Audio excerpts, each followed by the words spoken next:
Buenos días, mi nombre es Álvaro Silva, soy cirujano de columna de Clínica Alemana, Universidad del Desarrollo, acá en Santiago de Chile. En esta oportunidad les voy a hablar sobre el análisis preoperatorio, específicamente sobre los sistemas de puntuación en el tratamiento de los pacientes con metástasis vertebrales. Cuando nos enfrentamos a un paciente con metástasis vertebrales, tenemos que estar pensando que es un paciente con un cáncer avanzado, etapa 4, y que hay múltiples preguntas que nos surgen y que se nos vienen a la mente. Si vale la pena hacer algo, si conviene, hasta qué momento operarlo, qué hacer. Y bueno, y tenemos que pensar que los objetivos del tratamiento de los pacientes con metástasis vertebrales es mejorar su calidad de vida, específicamente la calidad del último periodo de su vida. Y esto es aliviar el dolor y preservar o mejorar el estatus neurológico.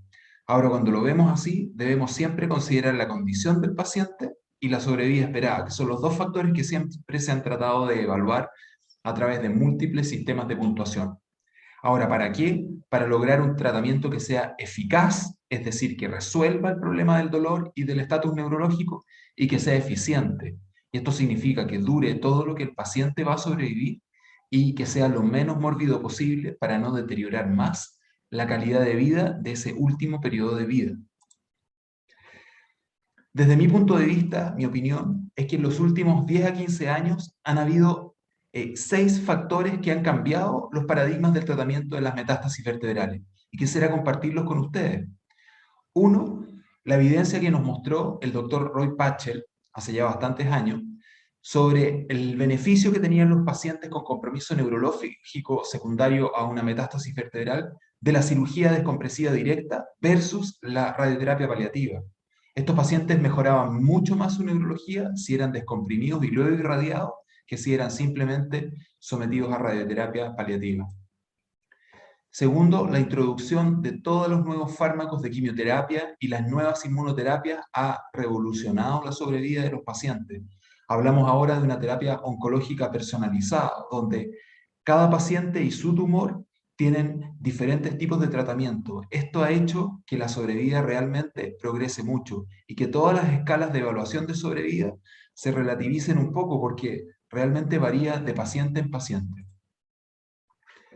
Tercero, la introducción de la radioterapia de alta intensidad, es decir, radioterapia de alta energía capaz de generar ablación de tumores que eran considerados radioresistentes. Y además su aplicación de manera estereotáxica, con el fin de poder hacerle quita a estructuras nobles y evitar el daño mielorrádico. Es así, por ejemplo, con partículas como los protones o los iones, partículas de alta energía, el tratamiento de un tumor primario clásicamente radioresistente como el cordoma cambió totalmente su tratamiento en los últimos años. Ya no es necesaria una cirugía resectiva, sino que el tratamiento con este tipo de radioterapia es sumamente eficaz. 4, la introducción del concepto de la cirugía de separación tumoral. Gracias al uso de radioterapias de aplicación estereotáxica, eh, se diseñó esta técnica que permite liberar las estructuras neurológicas del tumor circundante, del tumor epidural, dejando un espacio de seguridad de 2 o 3 milímetros para poder completar la cirugía con radioterapia estereotáxica. Digamos que esto sería como una radiocirugía, pues completa la ablación del tejido tumoral que hemos dejado durante la cirugía sin dañar las estructuras neurológicas y con una tasa de recidiva tumoral muy baja. 5, la traslación de las técnicas mini-invasivas utilizadas ampliamente en la cirugía degenerativa o en las fracturas osteoporóticas para el tratamiento de estos pacientes. Técnicas quirúrgicas que disminuyen significativamente el riesgo de infección, por ejemplo, y que además nos permiten tener un acceso bastante precoz a la radioterapia, como el relleno vertebral con cemento en las fracturas moderadamente inestables y con dolor mecánico, las fijaciones percutáneas cuando tenemos fracturas que tienen compromiso del arco posterior o que además estos pacientes son sometidos a alguna descompresión que inestabiliza, se fijan en forma percutánea, y los principios de la descompresión por vía tubular, transmuscular, tubular, tipo over the top, para hacer la resección tumoral en manguito o separación tumoral. Al respecto tenemos experiencia. Tenemos un grupo cooperativo de estudio Argentina, Chile-Argentina, con el doctor Quiroy, con el doctor Federico Landriel, que está en este panel, con el doctor Santiago Gen, con el doctor Ratko Jurak, donde evaluamos la evolución y el resultado clínico de 73 pacientes con metástasis vertebrales tratados con técnicas mini-invasivas, haciendo fijación con o sin descompresión y sin fusiones, sin artrodesis, y obtuvimos resultados bien sorprendentes. Ningún paciente tuvo una infección postoperatoria, lo que lo conocemos de las técnicas de cirugía mini-invasiva en patología degenerativa, y solamente un 4,2 pacientes tuvieron falla de implantes, pero ninguno de ellos requirió de una recirugía, y en pacientes donde no se realizó una artrodesis. Evidencia bastante importante que apoya el uso de estas técnicas en este tipo de pacientes sin aportarles mayor morbilidad. Y por último, todo esto se funde en este algoritmo de tratamiento denominado NOMS, que cambió un poco el enfrentamiento de los pacientes metastásicos, haciéndolo de manera ordenada, un enfrentamiento multidisciplinario del paciente con metástasis vertebrales, donde nos permite definir una estrategia terapéutica muy ajustada a la condición del paciente y a sus expectativas de vida. Combina varios esquemas, varias escalas de puntuación y nos permite seguir un orden y ofrecer una alternativa terapéutica al paciente con metástasis vertebrales. Veamos en qué consiste. El NOMS es una sigla que divide 4 consideraciones: el estatus neurológico del paciente, las consideraciones biológicas del tumor o consideraciones oncológicas, la estabilidad mecánica de la vértebra y la enfermedad sistémica o la condición médica del paciente. Revisemos el estatus neurológico. El estatus neurológico no solo es el compromiso neurológico, ya sea medular o radicular. Birsky y el doctor Laufer diseñaron esta escala y consideran el compromiso epidural de tumor. ¿Y por qué es importante? Es importante en los tumores que son radioresistentes, con o sin compromiso neurológico, o aquellos tumores que ya han sido irradiados, siendo tumores radiosensibles reirradiados, donde cuando tenemos compromiso epidural grado 2 o grado 3, para poder aplicar técnicas de radioterapia de alta intensidad, debemos hacer una técnica de separación tumoral para hacer un espacio de seguridad alrededor de las estructuras neurales y poder completar la cirugía con radioterapia. Las consideraciones oncológicas tienen que ver con la biología del tumor, específicamente considerando su radiosensibilidad. Y acá entonces, dependiendo el tipo tumoral, el tipo anatomopatológico tumoral, tenemos tumores que son muy radiosensibles, otros que son moderadamente radiosensibles y otros que son directamente radioresistentes. Considerando estos factores, nos permite seguir un camino y ofrecer un tipo de tratamiento, un tipo de radioterapia al paciente específico. La estabilidad mecánica, algo que es bastante cercano sobre todo al mundo ortopédico, se utiliza la escala de SINS, publicada por el Dr. Fischer y validada por nuestro colega Julio Urrutia, acá en Chile, donde se considera un sinnúmero de factores como la localización de la metástasis, el tipo de dolor, sobre todo si es mecánico, el tipo de lesión, si es lítica o blástica, la extensión intravertebral, la deformidad y el compromiso de los eventos posteriores, y según esto nos da un puntaje que nos divide a las vértebras metastásicas en 3 grupos: aquellas que son estables mecánicamente, aquellas que tienen la estabilidad en riesgo, que probablemente se van a fracturar en el corto periodo de tiempo, y a las que son directamente inestables y que requieren de estabilización. Y por último, la enfermedad sistémica. Y la enfermedad sistémica tiene que ver con la condición del paciente y con su probabilidad de sobrevida.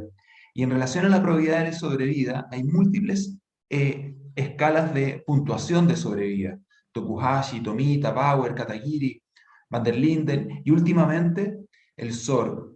¿Ya? Y en general, actualmente utilizamos nosotros un poco más el SOR, que fue publicado por el doctor Paulino Pereira, que dirige esta mesa, y que nos da un homograma donde considera bastantes factores, no solamente los tipos tumorales y su ubicación, como lo hacen las otras escalas, y nos permite dar un puntaje que nos da una cierta predicción de sobrevida a 30 días, a 90 días y a un año, siendo a 3 meses y a un año el pronóstico más acertado. Y finalmente, la condición sistémica también consideramos si el paciente está en condiciones médicas de resistir una cirugía, y lo podemos clasificar en si es operable o no operable, y para eso utilizamos las escalas de Ekhof o de Karnofsky, y también la opinión del equipo tratante anestesiológico, para decirnos si ese paciente está en condiciones de resistir una cirugía de tratamiento de su metástasis vertebral. Finalmente, todo esto se funde en un algoritmo y al igual que en las fracturas toracolumbares, que nos permiten evaluar de la O, que nos permiten evaluar un poco la clasificación, acá seguimos el orden de la neurología, la oncología, la estabilidad mecánica, de la condición sistémica, y vamos entonces clasificando al paciente y terminamos obteniendo una recomendación de tratamiento. Entonces, veámoslo prácticamente con 3 casos. Tenemos acá un paciente de 58 años que no tiene mayor patología agregada, que debuta con dolor dorsal mecánico severo sin compromiso neurológico. Tenemos esta lesión en el escáner, una lesión destructiva lítica del cuerpo vertebral, compromiso de la faceta del lado izquierdo, con una resonancia que tiene un tumor que rodea el cordón medular, generando un compromiso epidural grado 3. Se le hace un estudio de primario, no tiene ningún primario, se hace un mielograma que resulta negativo y una biopsia vertebral que resulta un plasmocitoma. Entonces tenemos un plasmocitoma que tiene un compromiso epidural severo, que tiene dolor mecánico severo y que tiene alteración importante de la estabilidad vertebral. Si aplicamos el algoritmo de NOMS, este paciente tiene un compromiso epidural grado 2 o 3, en realidad 3. En relación a la radiosensibilidad, este tumor es altamente radiosensible. Un plasmocitoma, al igual que los linfomas, son radiosensibles. La mecánica está altamente alterada, es una columna inestable. Y entonces la decisión terapéutica, lo que nos ofrece el NOMS, es que debemos hacer una estabilización y una radioterapia convencional. Veamos lo que hicimos. Bueno, hicimos una fijación percutánea, ¿ya? Pueden ver acá ustedes colocando las torres, una fijación percutánea para no hacer una cirugía convencional abierta. Acá pusimos 2 tornillos por arriba, 2 por abajo, y el paciente luego lo sometimos a radioterapia convencional, con un excelente resultado. Esta otra paciente, una paciente de 75 años, con un antecedente de un cáncer de próstata y una lesión en la vértebra T10 que ya había sido irradiada previamente. El paciente tenía dolor dorsal mecánico severo y evoluciona con una paraparesia. Podemos ver acá en la resonancia en el T2 la lesión metastásica con compromiso epidural grado 3, ¿ya? Y con una columna inestable. Si aplicamos el algoritmo de NOMS, el paciente tiene un compromiso epidural grado 3. La columna, la lesión metastásica es radioresistente porque era una lesión radiosensible, pero ya irradiada previamente. La columna era mecánicamente inestable y el paciente estaba en condiciones médicas de ser operado. Por lo tanto, la recomendación fue hacer una descompresión más una estabilización vertebral acompañado de radioterapia estereotáxica. ¿Y qué es lo que hicimos? Una fijación percutánea en puente, una resección mini-invasiva, un mini-open por la línea media para hacer una separación tumoral. Podemos ver acá en el escáner cómo se abrió el canal.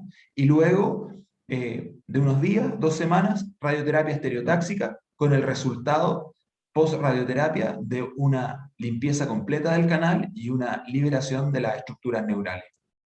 Y por último, esta paciente de 64 años con un cáncer pulmonar, un adenocarcinoma tratado, operado, con quimioterapia varios años antes, que evoluciona con un dolor dorsal mecánico progresivo que le impide mantenerse de pie por esta fractura que podemos observar a nivel de T7. Vemos que la fractura es una fractura por acuñamiento del plato inferior de la vértebra, donde tiene un abombamiento del muro posterior, pero sin un compromiso epidural relevante. Esta paciente, al aplicarle el algoritmo de NOMS, tiene un compromiso epidural leve, grado 0 en realidad. Es un tumor radiosensible, según nuestros oncólogos y radioterapeutas. La columna no estaba estable porque tenía una fractura con dolor mecánico y tenía una puntuación de SINS intermedio, y por lo tanto la recomendación era la estabilización y luego la radioterapia convencional. Como esta lesión era una lesión flexocomprensiva sin alteración de los elementos posteriores y con un SINS intermedio, aplicamos un relleno vertebral con cemento, una técnica de cifoplastía para estabilizar la vértebra, para tratar el dolor, y luego a la paciente la sometemos a radioterapia convencional para evitar la recidida del tumor local. En resumen, el algoritmo de NOMS permite abordar la problemática metastásica de la columna de una manera sistemática e integral. Incorpora de manera racional las escalas de evaluación pronósticas, de estabilidad, de radiosensibilidad y permite ofrecer un tratamiento eficaz y eficiente al paciente metastásico. Muchas gracias.